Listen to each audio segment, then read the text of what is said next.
Bismillahirrahmanirrahim. Assalamualaikum warahmatullahi wabarakatuh.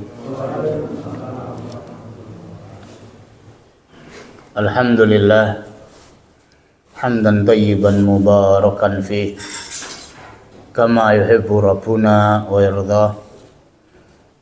Asyhadu an la ilaha illallah wa asyhadu anna Muhammadan abduhu wa rasuluh. Summa amma ba'd. Puja dan syukur kita panjatkan kehadirat Allah Subhanahu wa taala. Alhamdulillah, Allah Subhanahu wa taala anugerahkan kepada kita semua taufik, hidayah,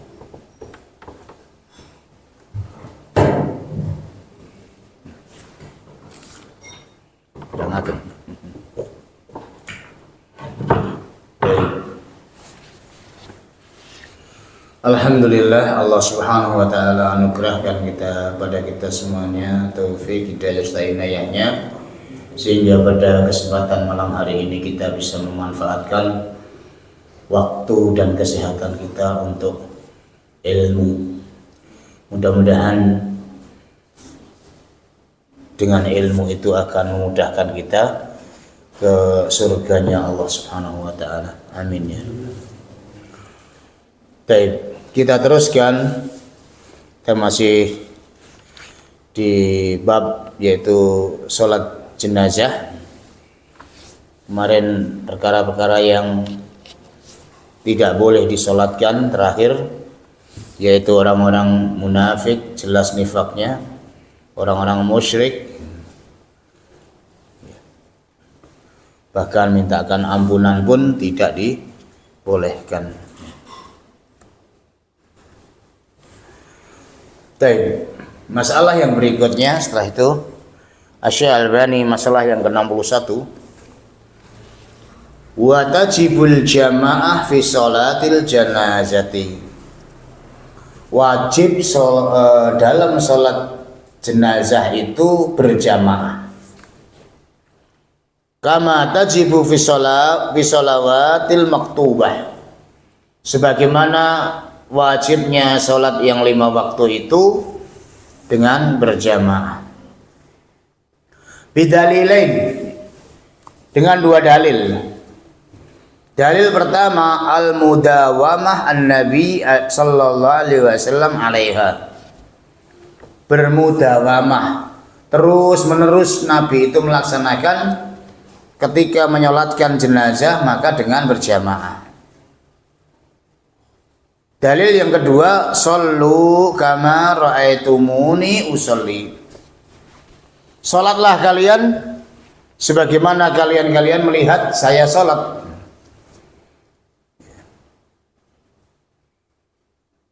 Wala yu'akhiru ala ma dzakarna salatus sahabah ala nabi sallallahu alaihi wasallam furada. Tapi jangan kemudian dibantah, didebat dengan apa yang kita sebutkan, yaitu dengan sholatnya para sahabat ketika menyolatkan Nabi Muhammad SAW. Mereka menyolatkan furoda, sendirian. Lam ya ummahum ahadun, tidak mengimami seorang pun ketika menyolatkan jenazahnya Nabi. Li'annaha qadiyah khassah, dikarenakan qadiyah kejadian menyolatkan Nabi, menyolatkan Rasulullah itulah kejadian yang khusus, tidak boleh dibuat dalil. Yang dibuat dalil itu sholatnya Nabi selama hidupnya terhadap orang-orang yang menyolatkan jenazah. Lah terus kenapa mereka kok menyolatkan Nabi sendirian? La yudra wajhuha. Pertama, kita tidak mengetahui apa ilah di balik itu. Fala yajuzu min ajliha an natruk ma wadhaba alaihi tail hayatihil mubarakah. Maka dengan kejadian menyolatkan Nabi itu tidak boleh meninggalkan apa yang telah menjadi muwadhabah, terus menerusnya ketika Nabi selama hidupnya, yaitu menyolatkan orang-orang yang meninggal. La siyama wal qadhiyah al madhkurah lam tarid bi isnadin sahih. Terlebih-lebih ketika mereka cerita ataupun riwayat yang meriwayatkan bahwasanya para sahabat itu menyolatkan Nabi itu sendirian itu tidak diriwayatkan dengan jalur yang sahih, taqumu bihil hujjah, yang bisa untuk dibuat hujjah. Wa in kanat ruwiyat min turuq yuqawwi ba'daha ba'dha. Meskipun diriwayatkan dengan jalur yang banyak yang akan memperkuat jalur satu dengan jalur yang lainnya itu kuatnya suatu hadis. Fa in amkanal jam' bainihima bainiha wa baini ma dzakarna, maka kalau bisa disinkronkan antara riwayat ini dengan riwayat yang kita sebutkan, yaitu petunjuknya Nabi Muhammad SAW berjamaah, maka akan disinkronkan. Wa illa, kalau tidak bisa disinkronkan, fahadyuhul muqaddam, petunjuknya Nabi itu lebih dikedepankan, yaitu apa? Ketika Rasulullah hidup, menyolatkan jenazah itu dengan berjamaah, itulah petunjuknya Nabi. Adapun perbuatan sahabat yang menyolatkan Nabi, ini apa? Kalau itu berseberangan dengan petunjuknya Nabi, maka lebih dikuatkan petunjuknya Nabi selama hidupnya. Li'annahu asbatu wa ahda, dan karena itu lebih mendapat petunjuk dan lebih kokoh apa yang diriwayatkan Rasulullah SAW ketika menyolatkan jenazah para sahabat-sahabatnya. Akan tetapi fa in sallu 'alaiha furada saqatal fardu. Fa in sallu 'alaiha, kalau sudah menyolatkan, kalau jenazah kemudian disolatkan furada dengan sendirian, itu saqatal fard, berarti telah gugur kewajiban menyolatkan jenazah. Akan tetapi afimu bitarkil jamaah, kata Syekh, dosa karena meninggalkan jamaah. Wallahu alam. Wa qala al-Nawawi rahimahullah, berkata Imam Nawawi dalam mazhab Syafi'i, Imam Nawawi di Majmu' Syarah Muhadzab, tajuzu salatul janazah furada bila khilaf, boleh mengerjakan sholat jenazah itu sendirian-sendirian tanpa ada khilaf. Akan tetapi wasunnah an tusalliya jama'atan, perkara yang sunnah hendaklah sholat dengan jamaah, li ahadisil masyhurah, karena adanya hadis-hadis yang masyhur, as-sahih, yang sahih fi dzalik, yang demikian ma'a ijma'il muslimin, dan merupakan kesepakatan kaum muslimin. Ya. Baik, itu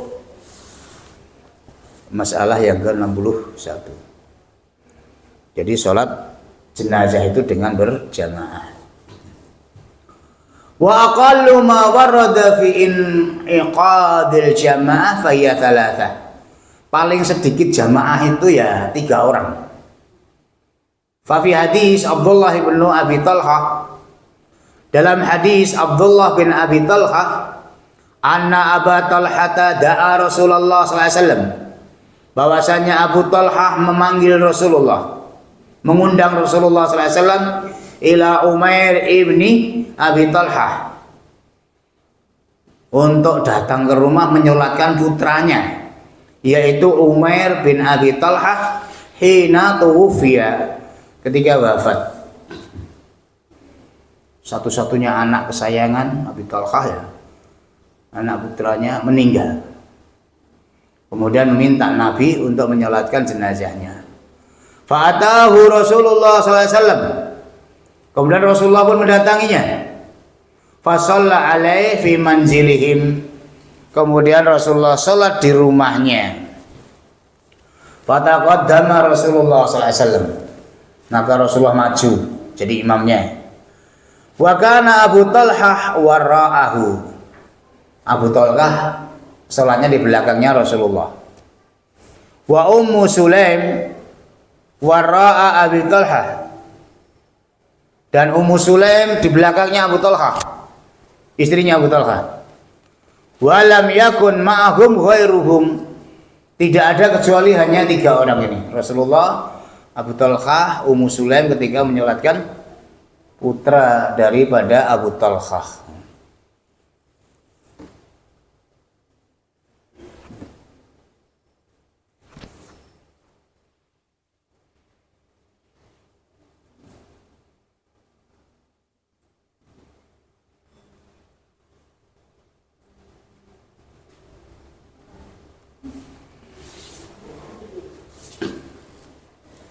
Baik.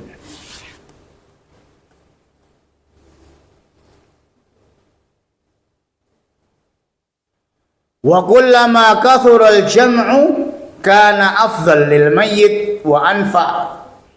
Selagi jamaah itu jumlahnya banyak, maka akan semakin afdal dan akan semakin bermanfaat bagi si mayit.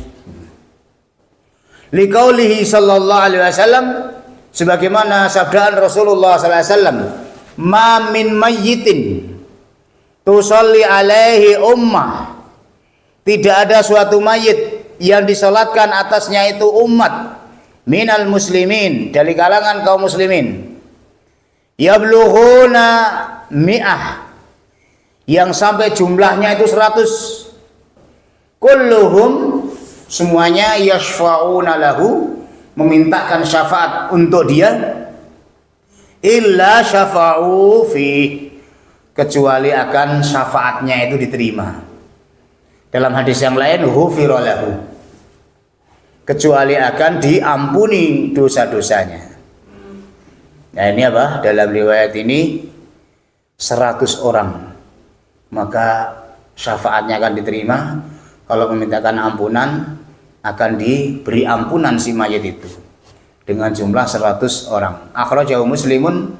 Ini hadis keluarkan Imam Muslim, Imam Nasa'i, Imam Tirmidzi, dan Imam Tirmidzi mengesahkannya, dan Al-Imam Baihaqi wa Tayalisi wa Ahmad dari hadis Aisyah radhiyallahu taala anha.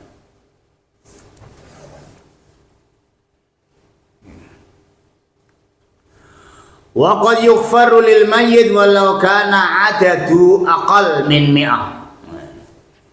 Bisa jadi diampuni mayit itu dengan disolatkannya adat aqal, jumlah yang lebih kecil dari mi'ah, dari 100.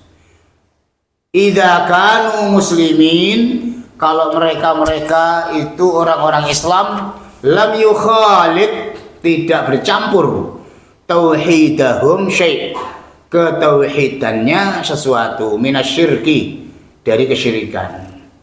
Jadi kalau ahlu tauhid, murni tauhidnya itu kurang dari 100 pun akan diterima syafaatnya. Rasulullah mengatakan, ma min rajulin muslimin, tidak ada seorang rajul, seorang laki-laki yang muslim, yamut, yang meninggal, fayaqumu ala janazatihi, kemudian menyolatkan, berdiri di atas jenazahnya, arba'ina rajulan, ini hanya 40 orang, yaitu dengan jumlah 40 orang, la yusyrikuna billahi syai'a, tapi dengan syarat mereka bukanlah orang yang mencampur adukkan keimanannya dengan kesyirikan, illa syafa'ahumullah fi, kecuali Allah akan memberi syafaat kepadanya. Dikeluarkan juga Imam Muslim, Imam Abu Dawud, Ibnu Majah, Al-Imam Baihaqi dari hadis Ibnu Majah.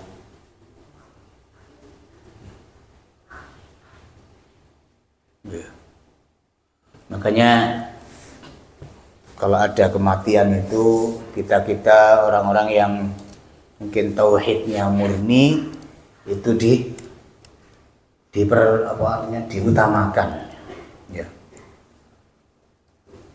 Kalau undangan walimah, masya Allah semua datang. Tapi kalau ada sholat jenazah, mana nih kok nggak ada yang kelihatan? Lah itu keliru. Ya. Padahal kedatangan kita, sholat kita itu akan memberi manfaat bagi si mayit. Ya. Pahalanya besar. 2 qirot kalau kamu sampai menghantar seperti kemarin ya ke kuburnya. Kalau hanya sampai tempat penyolatannya 1 qirot. Ditanyakan Abu Hurairah mengatakan, berapa 1 qirot itu? Ya seperti Uhud. Terus pokoknya banyak seperti gunung Uhud. Loh bentuknya apa? Yos gak weruh. Nggak tahu, yang penting sebanyak gunung Uhud. Kalau gunung Uhud itu kerupuk itu aja sudah banyak ya. Apalagi kalau apa? Emas, perak, ya, berlian misalnya. Ya. Nah, sebesar gunung Uhud. Ada musimnya panen, panennya gaplek, singkong gitu. Kan murah. Tapi kalau panennya segunung Uhud, nah kan ya luar biasa. Se-Uhud. Baik. Nah itu mestinya Pak, ini yang mestinya diperhatikan ya. Banyak pahala besar bagi orang yang bertakziah, menyolatkan, dan itu dibutuhkan saudara-saudara kita. Kalau sampai jumlah besar, 40 orang dari kalangan ahlu tauhid akan diterima syafaatnya.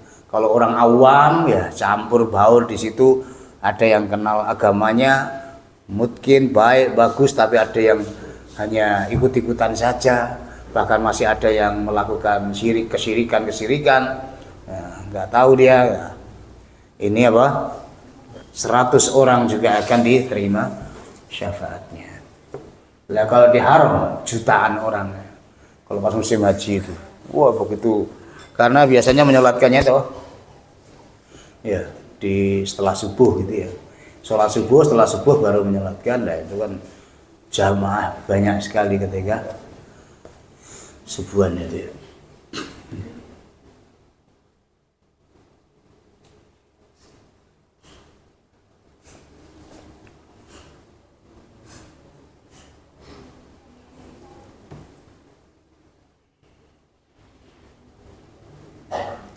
Wa yustahabbu an yusaffu wara al-imam salatha sufuf fasa'idan li haditsain ruwiya fi dzalik.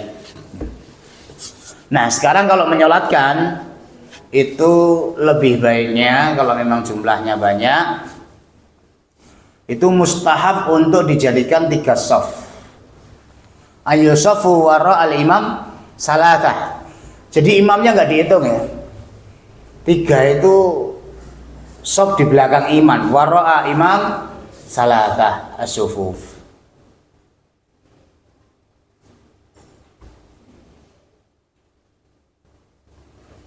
Al-Imam Syaukani mengatakan wa aqallu ma yusamma shaf rajulan wala hadli akthar.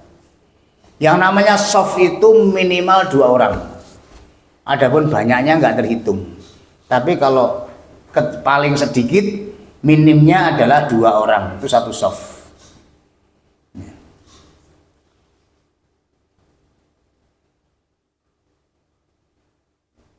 Hadis yang pertama dalilnya an Abi Umamah qala shalla Rasulullah sallallahu alaihi wasallam ala janazah.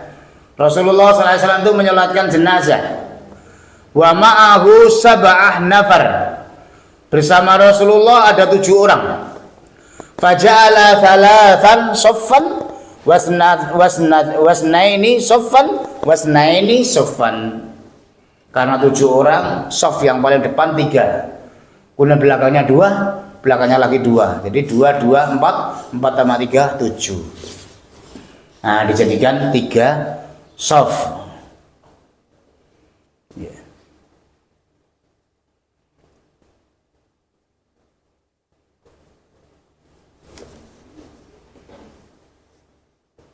Hadis yang kedua, an Malik bin Hubairah radhiyallahu taala anhu qala Rasulullah sallallahu alaihi wasallam, ma min muslimin yamutu, di mana ada seorang muslim yang meninggal, fayusalla alaihi thalatha sufuf, kemudian disolatkan 3 saf, minal muslimin, dari kalangan orang Islam, illa aujaba wa fi lafdhin illa ghufira lahu, kecuali akan diwajibkan atasnya, dalam riwayat lain kecuali akan diampuni dosa-dosanya. Ya.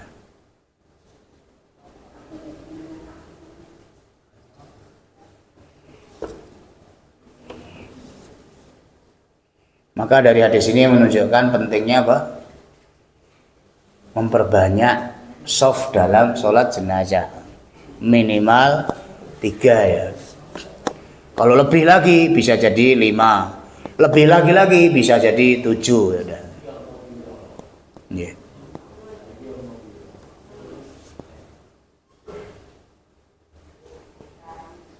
Fakana Malik idza istaqbala ahli janazah, adalah Malik ketika menghadapi jenazah, menghadapi keluarga jenazah, jazza'ahum salata sufuf, yaitu membagi 3 saf, lil hadis, seperti hadis di atas. Demikian juga di hadis keluarga oleh Imam Abu Dawud, Tirmidzi dan lain sebagainya.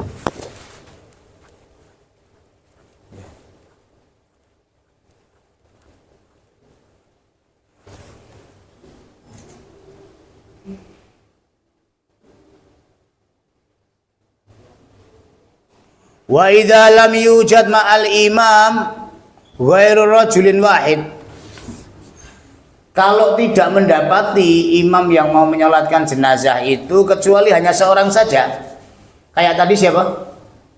Sama Abu Talhah ketika putranya meninggal. Kalau bersama dengan imam itu tidak mendapati hanya seorang saja, fa innahu la yaqib hidaah kama huwa sunnah fi sairi sholawat, maka ketika sholat jenazah itu tidak seperti sholat biasa. Kalau sholat biasa itu berdiri di sampingnya, tapi kalau dalam sholat jenazah hanya 1 orang, misalnya imam dengan 1 orang, maka disuruh belakangnya, jadi tidak di sampingnya imam.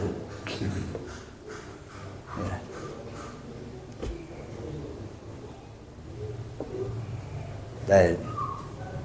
Bal yaqif khalfal imam, akan tapi hendaklah berdiri di belakang imam. Li hadis mutaqaddam fil mas'alah, seperti hadis yang telah lewat, yaitu hadisnya siapa? Abu Talhah. Fataqaddama Rasulullah sallallahu alaihi wasallam wa kana Abu Talhah wara'ah. Nah, seperti ini apa? Nabi maju, Abu Talhah di belakangnya, wa Ummu Sulaim wara'a Abi Talhah, Ummu Sulaim di belakangnya Abu Talhah. Hanya 3, bahkan ini hanya 2, 1 laki-laki, 1 perempuan. Walam yakun ma'hum ghairuhum, dan saat itu tidak ada yang lain. Tapi Abu Talhah tidak berdiri di sampingnya Rasulullah, tapi di belakangnya. Adapun kalau sholat 5 waktu itu apa? Hendaklah sholat makmum itu di sampingnya imam, sebelah kanan kalau hanya 1 orang. Kalau di sebelah kiri, pernah Rasulullah ada makmum di sebelah kirinya, maka Rasulullah dipegang dari belakangnya, diputer, supaya sebelah kanannya dijadikannya sebelah kanan. Baik. Wal wali aula au naibuhu ahaqu bil imamah. Wali orang yang meninggal, walinya itu lebih utama untuk jadi imam, atau naibnya menggantikan.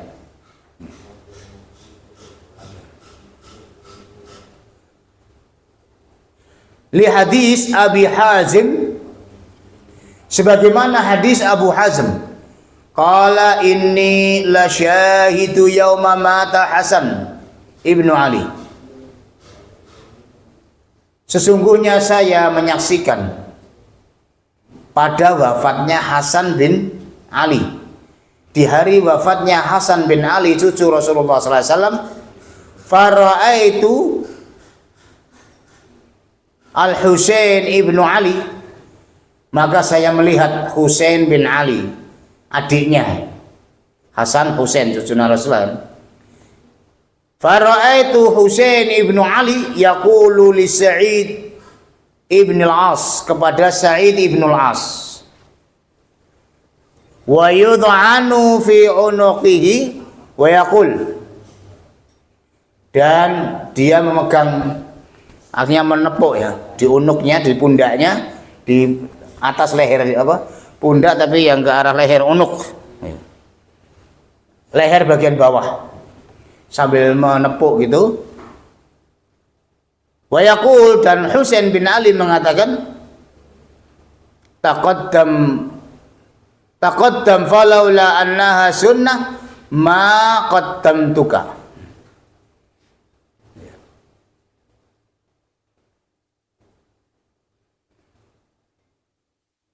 Taqaddam, majulah ke depan. Falaula annaha sunnah, maka seandainya enggak sunnah, ma qaddamtuka, aku tidak menyuruh kamu ke depan. Maksudnya ini adalah waliul amr.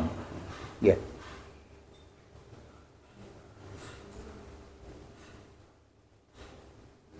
Ya. Wa Sa'id Amir al-Madinah yauma idin, dan Sa'id itu wali atau penguasa Madinah saat itu. Wa kana bainahum syai', dan antara Husain bin Ali dengan penguasa Madinah itu kan ada sesuatu.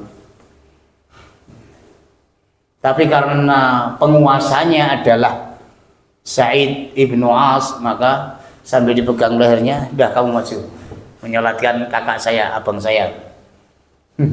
Kalau bukan karena hak kamu, saya tidak nyuruh kamu. Kalau seandainya bukan karena sunnah, aku tidak nyuruh kamu, katanya gitu. Sambil mengatakan itu. Karena apa? Karena ada sesuatu antara dia dengan penguasa Madinah. Wafatnya Husain itu kan, Husain itu anaknya Ali. Akhir kekuasaan Khulafaur Rasyidin dipegang Hasan bin Ali. Tapi Hasan bin Ali itu tanazul, mengundurkan diri untuk supaya bersatu, karena telah terjadi peperangan, perang Siffin antara Ali dan Muawiyah. Kemudian sudah terus bergejolak terus, akhirnya daripada ribut-ribut terus, ya sudah, saya tak ngalah saja. Masya Allah, jiwanya Hasan bin Ali itu luar biasa. Wes, aku tak ngalah, ini kamu pegang wahai Umayyah, Bani Umayyah atau Muawiyah bin Abi Sufyan waktu itu. Biar kalian-kalian yang berkuasa. Maka saat itulah bersatunya kaum muslimin. Tapi bagaimanapun kayak Husain bin Ali kan nggak kayak ada sesuatu ya. Apalagi dengan kematiannya Hasan bin Ali. Kematian Hasan bin Ali itu kan diracun. Yang meracun siapa? Istrinya. Yang nyuruh adalah putranya Muawiyah yang berkuasa. Khawatir nanti kalau jadi masih hidup nanti akan berkuasa, jadi mengancam kekuasaannya gitu. Maka dijanjikan istrinya itu suruh meracun suaminya, nanti kamu akan dinikahkan dengan Yazid putranya Muawiyah, dan kasih uang sekian dinar. Nah, maka setelah meninggal diingkari. Lah wong Hasan cucunya Rasulullah yang bagusnya kayak gitu, begitu hebatnya, apalagi menyerahkan kekuasaan begitu, kok kemudian kamu tega meracunnya, apalagi nanti anak saya Yazid yang nggak cetok. Yazid itu kan nggak cetok, senengnya mabuk-mabuk gitu. Nah, nanti pasti akan jadi akhirnya nggak jadi nikahkan. Nah, dahulu enggak. Tapi kalau uangnya mungkin tetap ya. Demikian juga kematiannya Hasan ini. Setelah meninggal, waktu itu kan berpesan untuk diminta dikuburkan di sampingnya Nabi, yaitu Rasulullah, Abu Bakar minta untuk apa? Abu Bakar, Umar dan Hasan.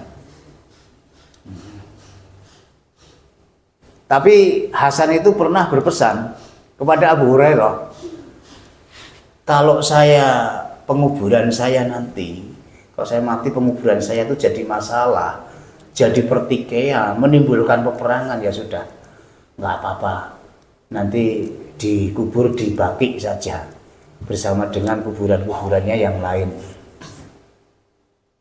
Gitu. Oh benar. Ketika mau dikuburkan di sampingnya Rasulullah jadi ribut. Karena permintaannya Hasan adalah di sampingnya Rasulullah. Jadi ribut, padahal penguasa saat itu adalah apa? Ini tadi Sa'id ibn al-As dari Bani Umayyah. Akhirnya nggak boleh. Pokoknya nggak boleh dikuburkan di samping Nabi. Akhirnya dibagi apa? Itu ngotot gitu ya. Kemudian datang Abu Hurairah yang dipesan sama Hasan bin Ali tadi. Iya, saya dengar, saya mendapat wasiat dari Hasan, kalau penguburannya di sampingnya Rasulullah jadi masalah, dia minta untuk dikuburkan di Baqi. Sehingga akhirnya apa? Dikuburkan di Baqi. Begitu besarnya Hasan ibnu Ali ini tadi. Ya. Menjaga bagaimana kaum muslimin itu bersatu. Pertama, ketika dia punya kekuasaan diberikan pada musuh bapaknya kan itu, ya sudah biar kaum bersatu. Maka pada hari itu dikatakan Yaumu Jam'in, pada hari bersatunya kaum muslimin. Antara apa? Antara Bani Umayyah dan kelompoknya Ali bin Abi Thalib.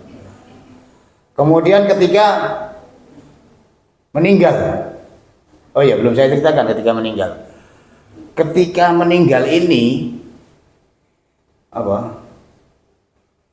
Hasan pesen jangan diberitahukan kepada Husain tentang meninggal saya, jangan diberitahu sebab meninggalnya itu loh. Kan diracun tadi.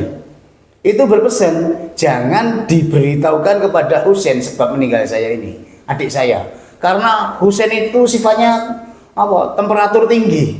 Wah, nanti akan bergejolak, akan memberontak, akan gitu. Akhirnya dia nggak ada yang beritahu. Kalau diberitahu mungkin dia bisa menuntut. Demikian juga Husain itu ketika ini kan pernah juga akhirnya kan meninggal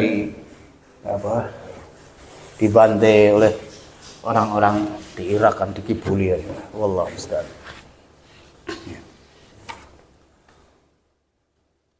Nah itulah diantara jiwa daripada Hasan bin Ali, dan dia dikatakan oleh Rasulullah wal Hasan wal Husain syabab ahlil jannah. Kedua cucuku Hasan dan Husain ini adalah pemuda-pemuda ahlul jannah. Bagaimanapun dia adalah ahlul jannah. Tapi kalau melihat keagungannya, bagaimana menyerahkan kekuasaan, kemudian mau dikuburkan, enggak, sudah wasiat kalau sambil ribut enggak, dan jangan memberitahukan kematiannya itu kepada adiknya, jangan khawatir nanti terjadi keributan lagi gitu. Wallahu ta'ala. Ya. Maka ketika meninggalnya Hasan bin Ali, ya, itu kemudian Husain itu megang tengkuknya siapa? Sa'ad bin Abi Waqqas, Sa'id ibn al-As, Sa'id ibn al-As yang menjadi gubernur di Madinah, sambil mengatakan, kalau enggak bukan sunnah saya tidak akan menyuruh kamu. Tapi sunnahnya adalah waliul amr, maka kamulah yang maju gitu. Ya. Baik, wallahu ta'ala a'lam. Ya.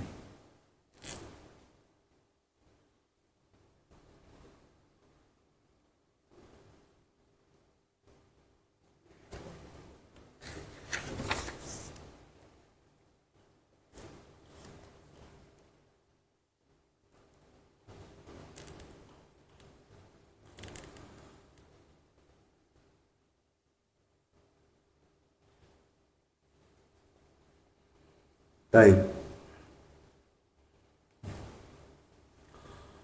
Wa illam yahdur al-wali aw naibuhu, kalau dari pihak penguasa itu enggak hadir, waliul amr, penguasa setempat itu enggak hadir ya.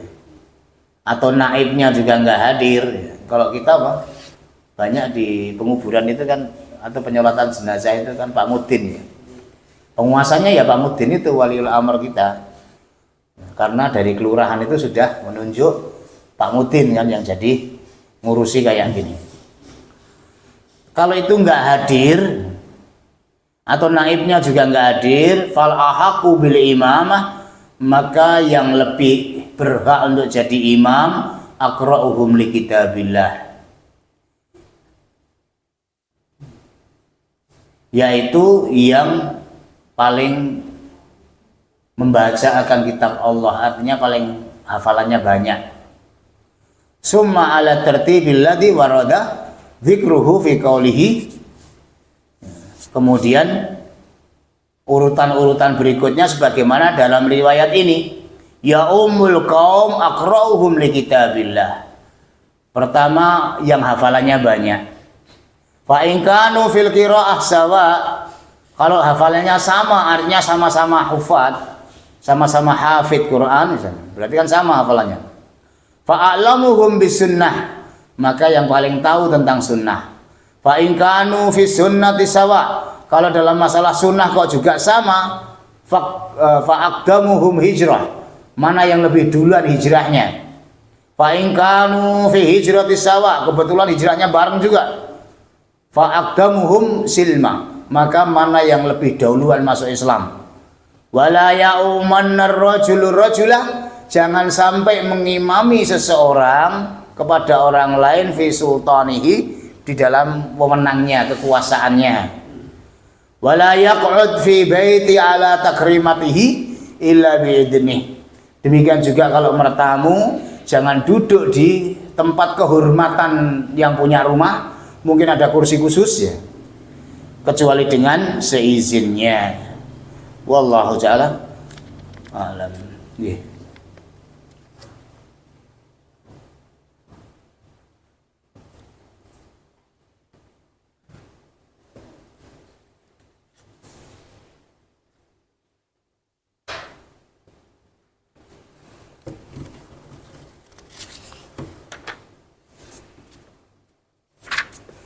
Baik.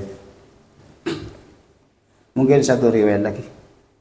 Wa ya'umuhum al-aqra walau kana ghulaman. Hendaklah mengimami, baik itu di sholat kita jamaah 5 waktu atau jenazah,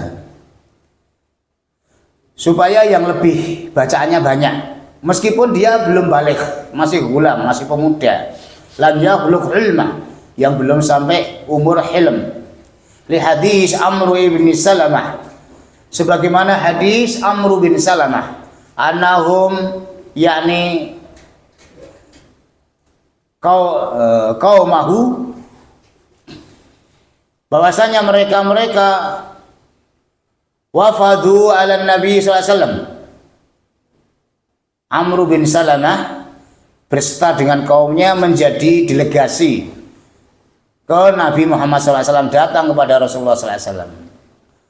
Falamma aradu ayun syarifu, maka ketika mereka itu pengen balik dari delegasi tadi, utusan dari kaumnya itu, qalu, mereka bertanya, ya Rasulullah, wahai Rasulullah, mayya ummuna, siapa di antara kita yang jadi imam? Tanya pada Rasulullah. Qala aktsaruhum jam'an lil Qur'an, yang terbanyak mengumpulkan Al-Quran, artinya yang terbanyak hafalan Al-Qurannya. au akhdan lil Quran, atau mengambil Quran. Falam yakun ahad minal qaum jam'un ma jama'tu, maka dalam kaum itu tidak ada yang lebih banyak daripada saya, yaitu Amr bin Salamah. Faqaddamuni wa ana ghulam, kemudian mereka menyuruh saya ke depan, mendorong saya ke depan untuk jadi imam.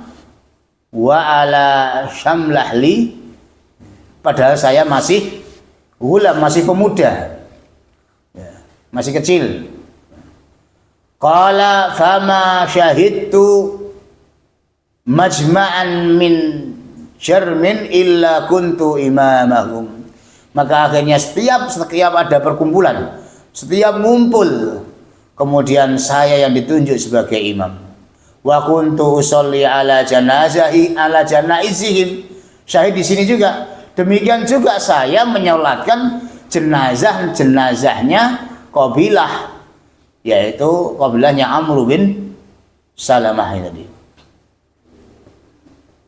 Ila yaumina hadza, sampai hari ini katanya, saat menceritakan hadis itu. Wallahu taala a'lam. Mungkin begitu ya, kita cukupkan sekian, insyaallah.